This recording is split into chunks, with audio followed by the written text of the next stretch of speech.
right, we are back with another episode of The Stacks. It's Monday today, which means it's the Short Stacks, our shorter conversations with authors about their process and their books. Today, I'm joined by Damon Young, and we're going to talk about his new book, What Doesn't Kill You Makes You Blacker.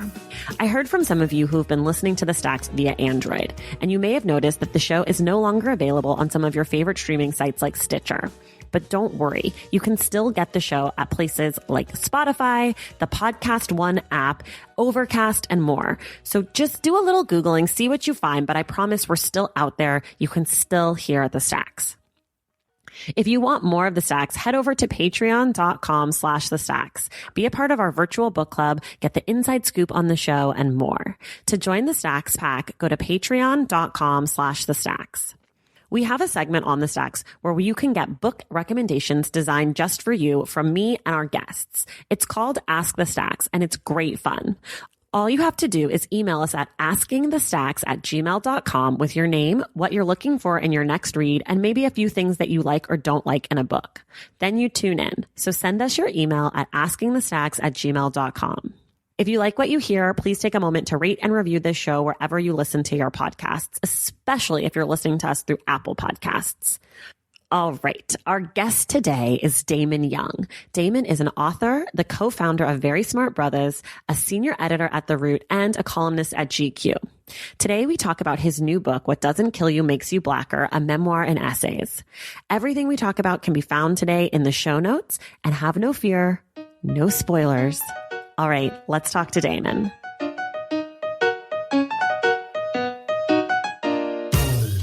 All right, Damon, go ahead in about 30 seconds or less. Tell us a little bit about your book. Okay, the book, What Doesn't Kill You Makes You Blacker, is a dive into some of the angst, absurdities, and just anxieties of existing while Black. Ooh, that was like 7 seconds. That was really good. You know what? I have it down to a science. I've been asked. This isn't my first rodeo, so this isn't the first podcast you've ever been on. I have, I have my elevator speech down. Okay, well, we'll dive in a little bit deeper, but we won't spoil anything. Not that you can really spoil a memoir. Mm-hmm.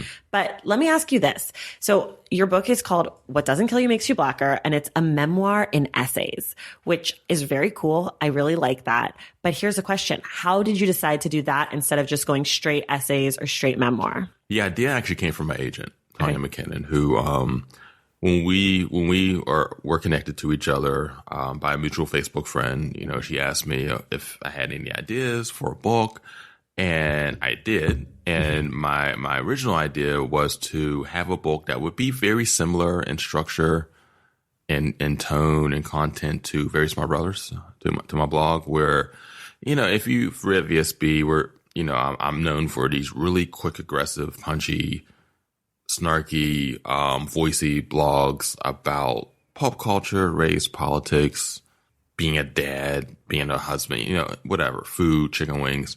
And so the plan was for the book to kind of extend on that to, like, okay, this is a chapter about the rules of spades.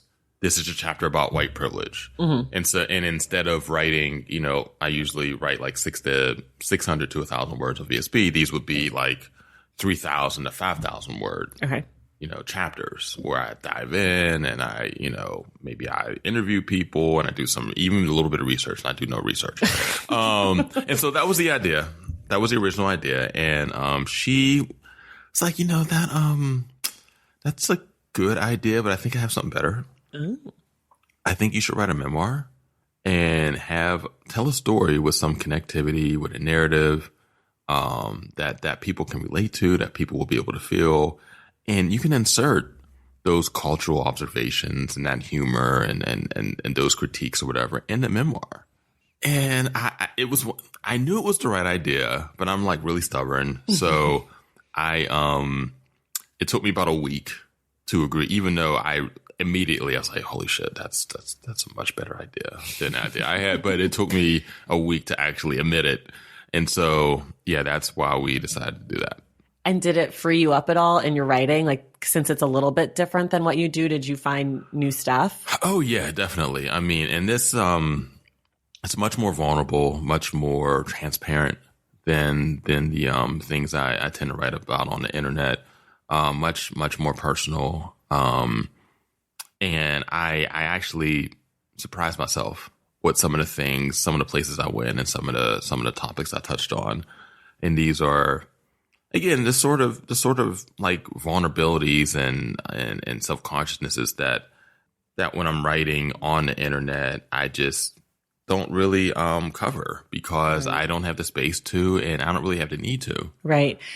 That makes sense. I feel like, so in the beginning of your book, you kind of mention those, the insecurities or the vulnerability or kind of being nervous about this book existing in the world. And I guess I wanted to know, like, how did you approach talking to the people in your life that you were going to talk about in the book?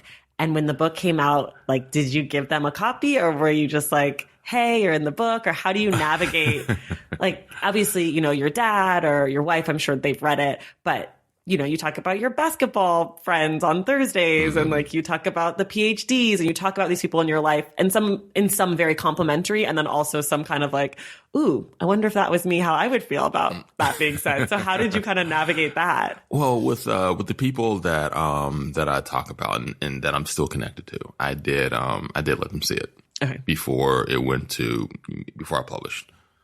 Some actually, like Tracy, who I write about in the I think the 3rd chapter, Bomb Ass Poetry. We're still Facebook friends, so I let her see the chapter. Jessica, who was an ex-girlfriend, one of the PhDs, we're still friends too, and so I let her see the chapter that really, you know, talks about that relationship that we had, and also had some really like silly sex stuff in it, and she was fine with it. And the biggest I won't say problem, but like biggest anxiety was my dad and my wife, particularly my dad, because you know I feel like the book is very it's very lauding of him. It shows his humanity. I feel like I believe that it that accurately tells a story of him in the proper light, but there are some unflattering things. And it's also, you know, I talk about my mom's death, and that's still a very, very difficult subject for my dad. Yeah. And so that was the most difficult, but he was just like, you know, just tell your truth. Write the truth, tell your story. I support you. I love you.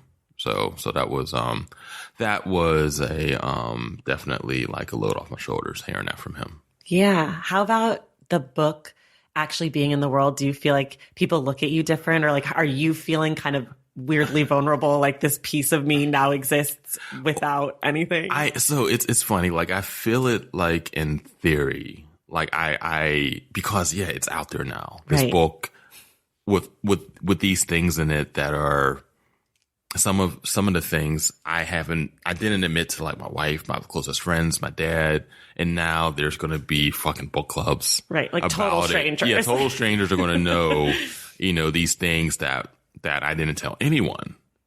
That is pretty. Just thinking about that, it's pretty. I don't know. It's pretty harrowing, right? Actually, but when I talk to people about the book, I don't feel that anxiety. Like when people who have read the book, when I actually talk to them about it, I don't feel I don't feel how I expected to feel. Interesting. So I'm more anxious thinking about the big picture, but when I actually interact with people who have read it, that anxiety about that isn't there. Interesting. So one of the things that I thought was really smart about your book, the way that you approached kind of telling your story, you say very early on that you're not so much talking about the what, but you're talking about the why. So like these things that have happened to you, and you're talking about a lot of really big, complex societal issues like education and how we approach that, and, you know, homosexuality and homophobia, and just like a lot of things that are complex and have a lot of moving pieces to it. And I just really appreciated you coming from the why, because I feel like so much memoir can be the what, like explaining, then I walked to the store, then I opened the door, then like, and it's like, well, can you get to the part where you killed the person? Because I kind of like, that's what I'm interested in. I don't want to know why you did it, you know? And so I felt like what happened is that you were able to like distill down much bigger things in a personal way because you were focused so intently on your own why. Was that process easy to come to, or did that help you to talk about the bigger things that maybe are scary? Well, the why is the why was a central question, right? You know, when I started, even before I started writing the book, that why has always existed, and the what, you know, I'm not Michelle Obama. Like, people don't care about like what, like, oh, this is the year you graduated from high school, and this is different. Like, no one cares about my biography. Right. Like, and so focusing on a what was not like ever a consideration, because I know no one gives a shit about the what's in my life. You know, a few people, maybe like 7 people. And so those whys, and those are the things that, even if everyone has different what's, and everyone does, has different what's, the whys, like the getting all the way down to like the meat, the bone, the gristle of like, okay, this is why this is happening. This is why I thought that. This is why I decided to do this thing. That's where that connectivity is, and where people are able to feel and like sit with the thing that you wrote. And so the why was cathartic, because as I was writing the book, I was also discovering things.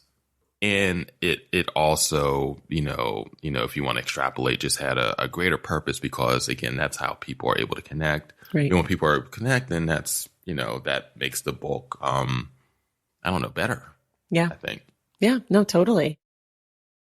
Valentine's Day is upon us, and I've got love on the brain. Love for books, duh, of course. Hello. Did you forget what podcast you're listening to? I love bringing you all great reads, exclusive author interviews, and behind the scenes book gossip. But I can only do that with your support over on Patreon and Substack. Our Stacks Patreon community, also known as the Stacks Pack, is where you can go for book club meetups, a private, very active Discord, and a year-long mega reading challenge to help you achieve all your reading goals. Plus, you also get that monthly bonus episode. Now, over on the Substack, you can subscribe to my newsletter, Unstacked, where I keep the book conversations going. I also give you a healthy dose of sports and pop culture, definitely some hot takes happening over there. And again, that bonus episode. If you don't have a few dollars to spare, don't worry. There are free options on the Substack and the Patreon to get you a little extra Stacks magic. Making this podcast is a total team effort, and by supporting my Patreon and my Substack, you allow me to support my amazing team that makes the show possible every single week. So if you or your friends are looking to meet other book lovers and support this indie podcast, come hang out with me on Patreon, Substack, or both. I would love to have you. And since we're talking about love, you can gift subscriptions to the Patreon and the Substack for that special reader in your life. For the Stacks Pack, head to patreon.com/thestacks. And for the newsletter, head to tracythomas.substack.com. And also, there are links to both in the show notes. Okay, see you in the Stacks. So you write an apology for an article that you'd written in 2012 that became like a whole, you know, internet phenomenon. And that part, I thought that part of the book was fantastic. I was very wrapped in that chapter. But my question is more so, what do you think about the public apology, and what do you think makes a good one? And so that chapter was the hardest one for me to write. Interesting. Because I wanted to make sure I got it right, because it's such a delicate, sensitive, and important topic. I'm a straight man writing about that. And also I fucked up. Right. And so how do I acknowledge this fuck up, put it in the right context, and also, I don't know, just use the right language, and also be as transparent and as honest as I could possibly be about I guess, the transition from 2000, from early 2012 to 2019. Right. And so the public apology. And in that piece, so just for context, in 2012, I wrote a really terrible, awful, oh man, I can't even think of more words to describe how bad it was. Piece about that was response to a woman's column or essay about sexual assault, and it was like very victim blamey. It was constructed badly. The premise was terrible. Everything about it was just bad. And so immediately I get, people read it and like, what the fuck? Mm-hmm. Damon, this is terrible. What do you? This is like the worst thing I've ever read on this. Like, what's wrong with you? And not just terrible. This is hurtful. This is like this is hurtful in a violent way.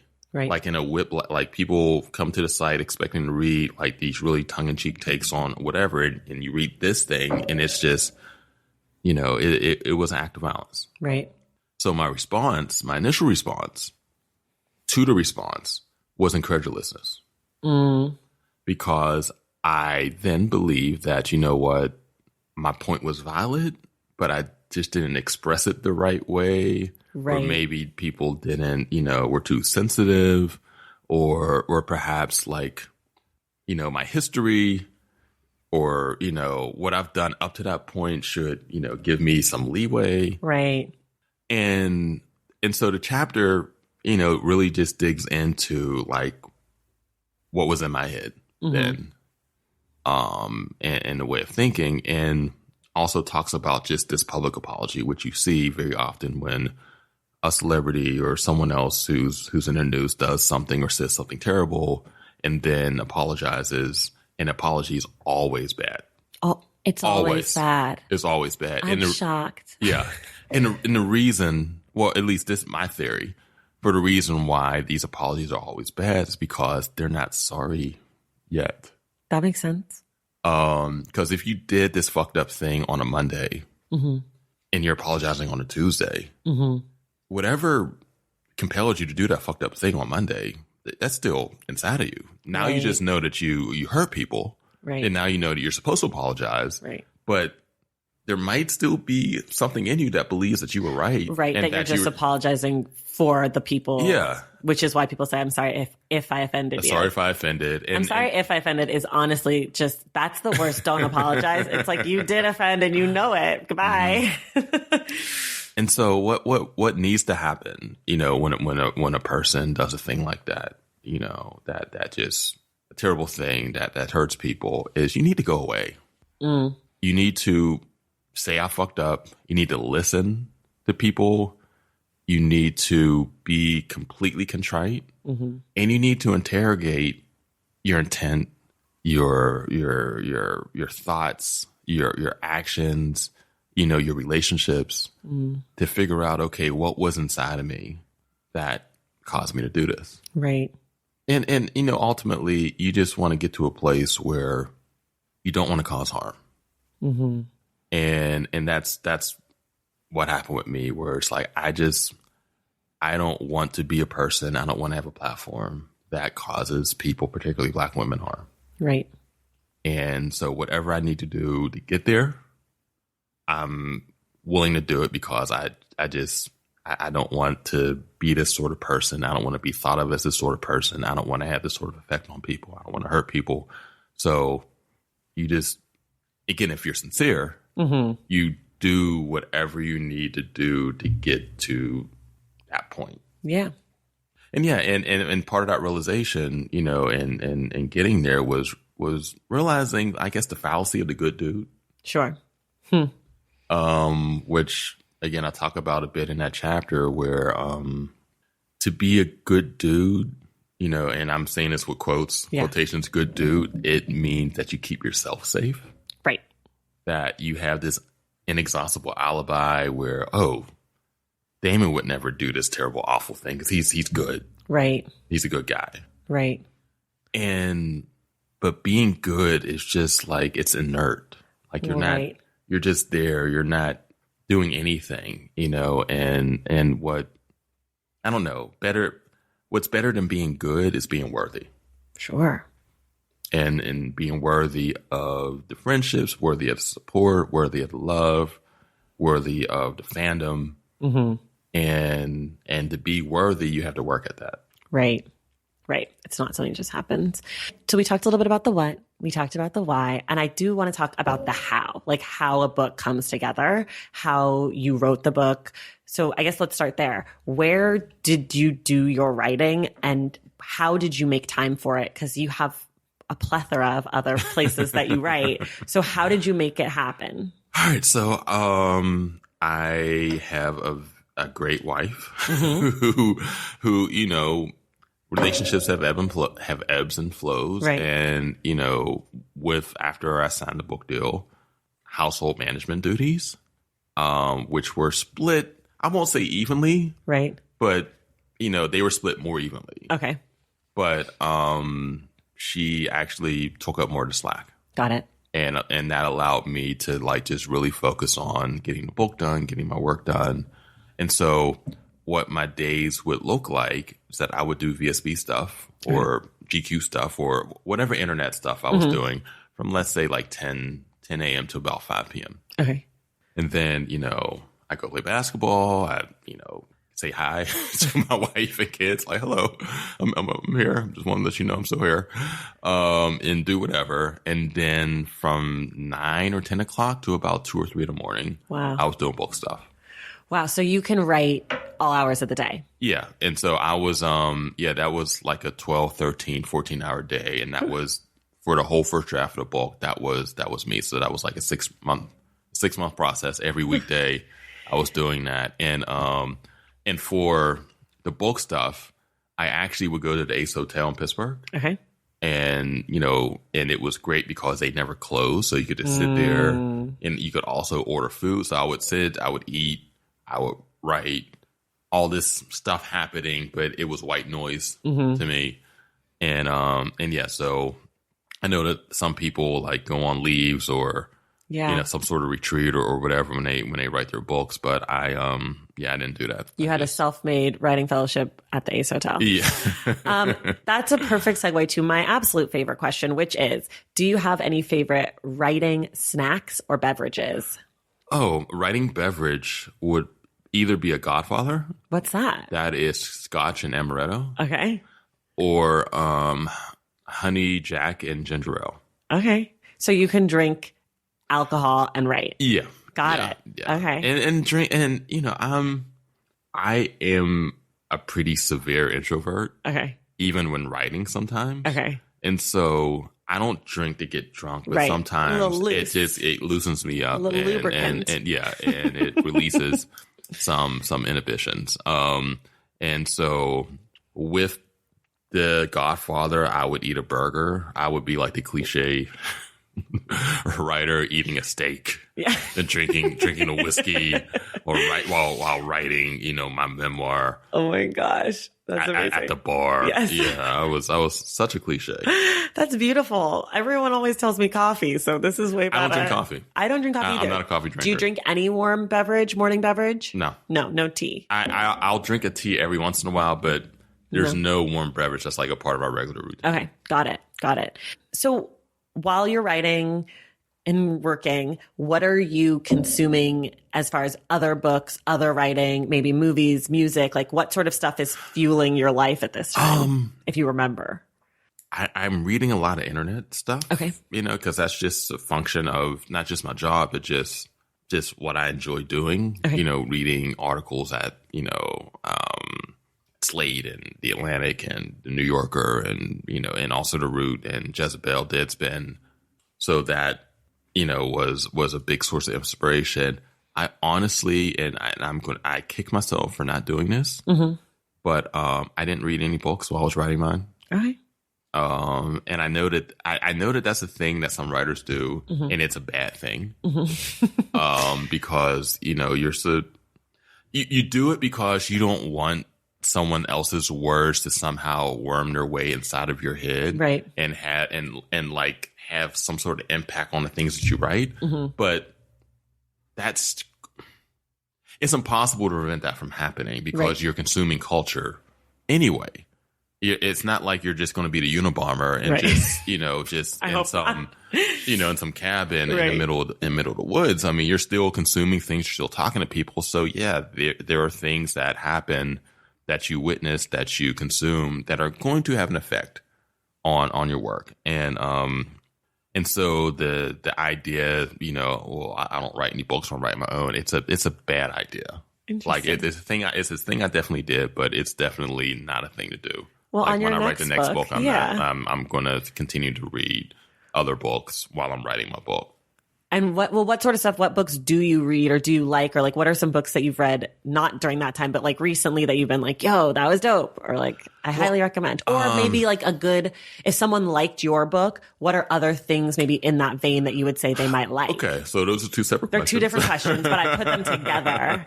Well, if you like my book, I think you would love like Samantha Irby's, We're Never Meeting in Real Life, or Meaty, with, similar sorts of humor. Okay. And humor about sometimes very heavy and uncomfortable and even gross Right. topics. Okay. So there's a lot of that. Now, as far as books that I've read recently that I've really enjoyed, I mean, Kesey's Heavy, which is an amazing book. Amazing. So there's that. There's a book that I'm in, which is kind of cheating. It was edited by Kiva Solomon and Kiara Rankin. It's How to Fight White Supremacy. Okay. I wanna say. That is it. It just came out. Yeah. Yeah. And that book has so much. It's basically an almanac. Yeah. I haven't read it yet. There's so but many I people want to. that have contributed. Like I've made it like halfway through, and it's one of those books that is like so rich because there's so much in it, and so many different types of content. Right. Too, that are in it. So that was fun to write. That portion, it was fun to read. I'm working my way through American Spy, Lauren Wilkerson, which is a great book. Nafisa's book, I'm working my way through that. So I haven't read Morgan Apple's book, who I was just on a podcast with, or just on the panel with, but I'm going to when I get back home. Yeah, that just came out too. Yeah. What is it? The Magical Negro, right? Yeah. Yeah.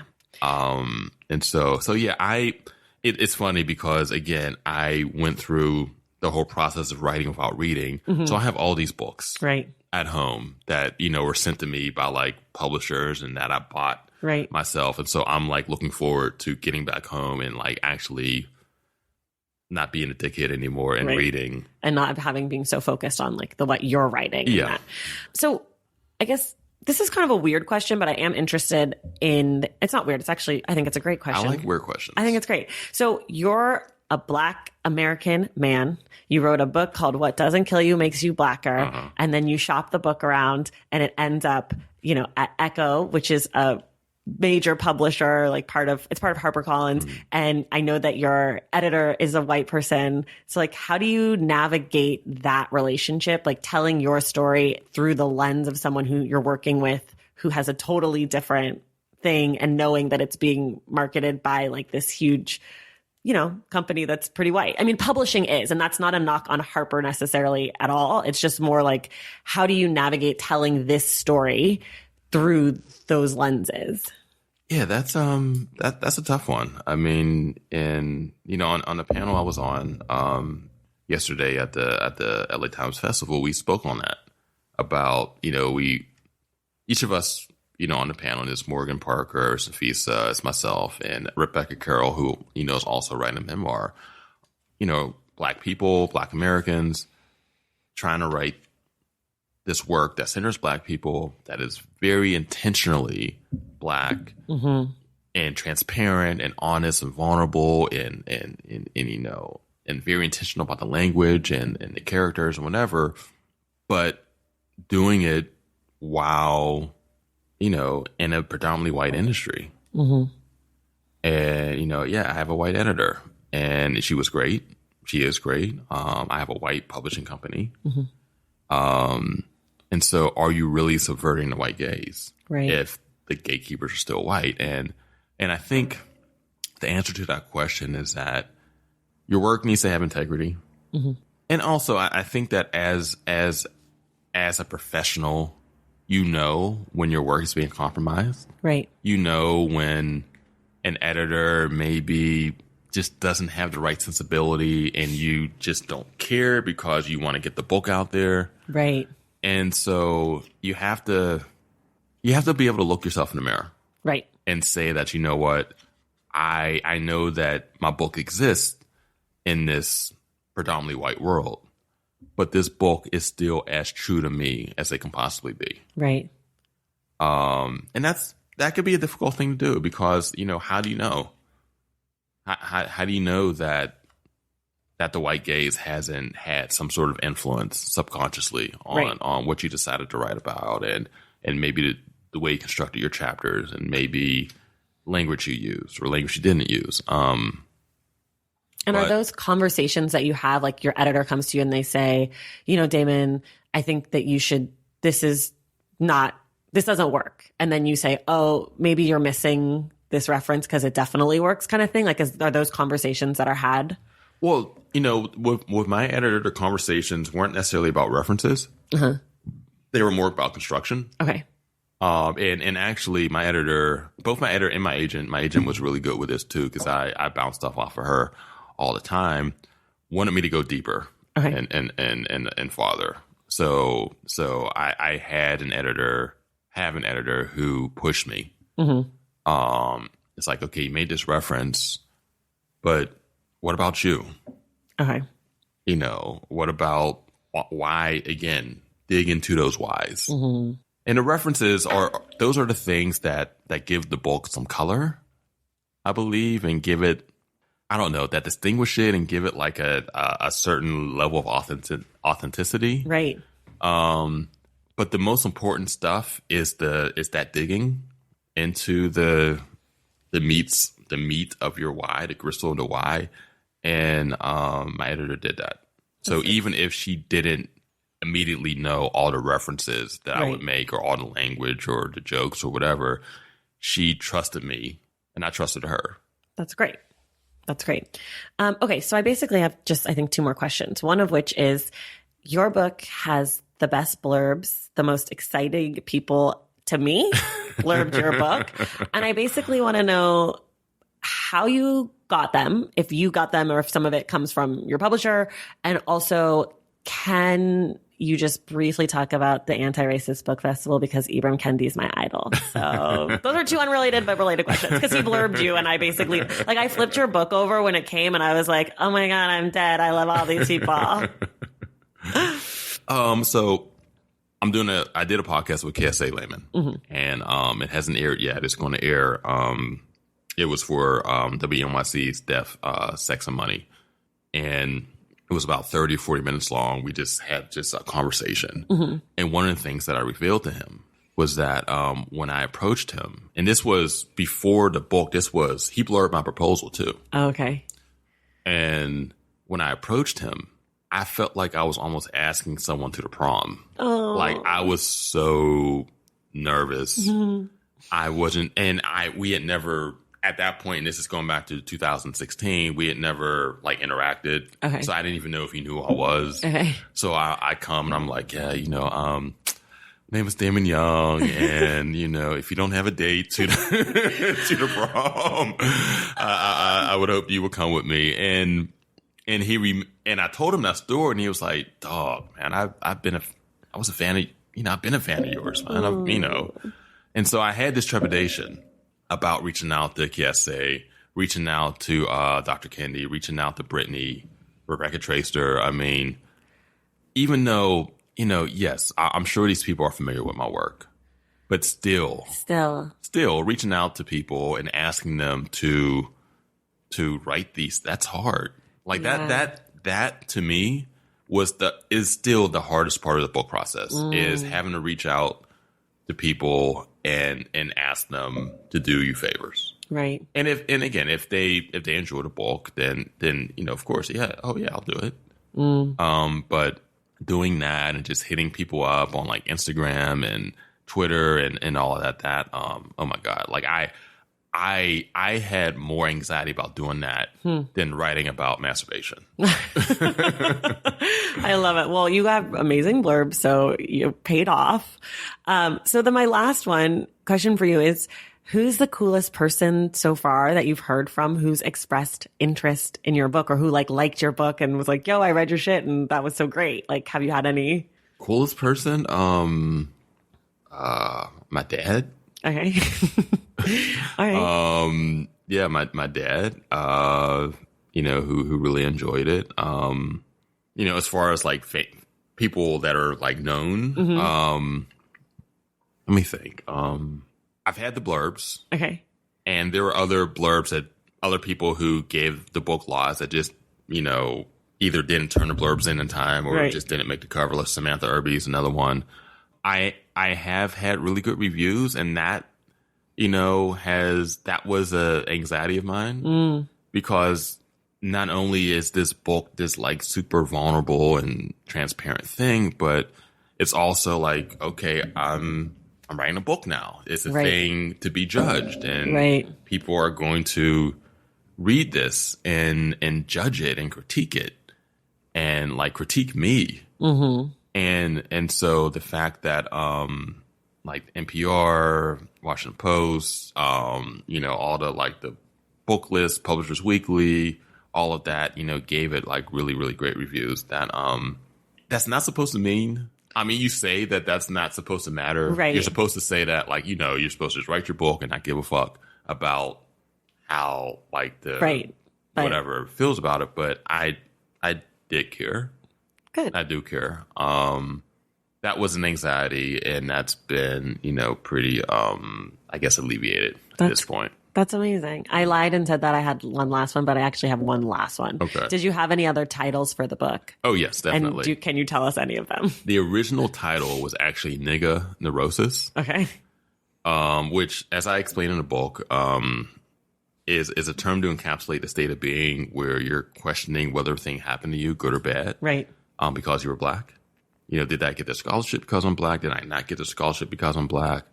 Is this person decided to sit next to me on the plane because I'm black, or are they going to the back? You could keep going on and on with it. And so that was the original title of the book. The proposal was sold with that title. My agent loved it. My editor loved it. People at HarperCollins loved it. And then my editor talked to her people at like Barnes & Noble and Amazon who were like, yeah, we love Damon. Can't wait for his book. But yeah, I don't know if we could have, I don't know if we could carry a book with that title, but I don't know if we could have nigga on 72-point font in the front of our stores. So maybe they have the subtle art of not giving a fuck. They do have the subtle art of not giving a fuck, but I don't like asterisks. Okay. So I wasn't going to asterisk. But I mean, my point being that is asterisk is the most useless thing ever. I know. And the thing is, I'm glad for that because this title is better. It is. I love it so much that I ended up putting it on my arm. It's a tattoo. I thought of the title while I was on a plane going to Essence Fest in July and working on some of the dialogue in one of the chapters, and What Doesn't Kill You Makes You Blacker just came to me. And then as soon as I got off the plane, I immediately Googled it just to, because I assumed that someone else would have used that for like a Twitter handle or like some bullshit player or something. Right. And then I saw like, no one has used this. So called my agent, called my editor. We have a title now. Amazing. I love that. Well, this is the end of our conversation, unless you have anything you want to add or say. I want to thank you for inviting me on the show and also giving me a salad. Oh, yeah. I fed him. He gave me a salad. Some very tasty Trader Joe's croutons. So yes. I do Shout out to appreciate Trader that. Joe's. Yeah. Well, you're welcome. And thank you for coming on the show. I'm so happy you're here. And everybody at home, make sure you go get yourself a copy of What Doesn't Kill You Makes You Blacker by Damon Young. You can get it on IndieBound, Amazon, at your local bookstore, wherever you get your books. Check it out. And you narrate the audiobook. I do. So you could listen to Damon even more. All right, y'all. Thank you so much. Damon, thank you. And we will see you guys in the stacks.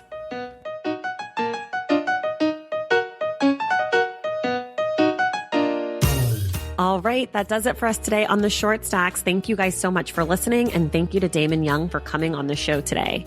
Get your copy of What Doesn't Kill You Makes You Blacker wherever you get your books. A special thank you to the folks over at Echo Books for our copy.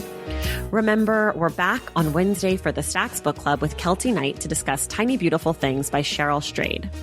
To help support the Stacks and earn awesome perks, go to patreon.com/the Stacks. Make sure you're subscribed to this show wherever you get your podcasts. And if you're listening through Apple Podcasts, take a moment to rate and review the show. Our graphic designer is Robin McCrite, and our theme music is from Tegirigis. This episode of The Short Stacks was created and produced by me, Tracy Thomas.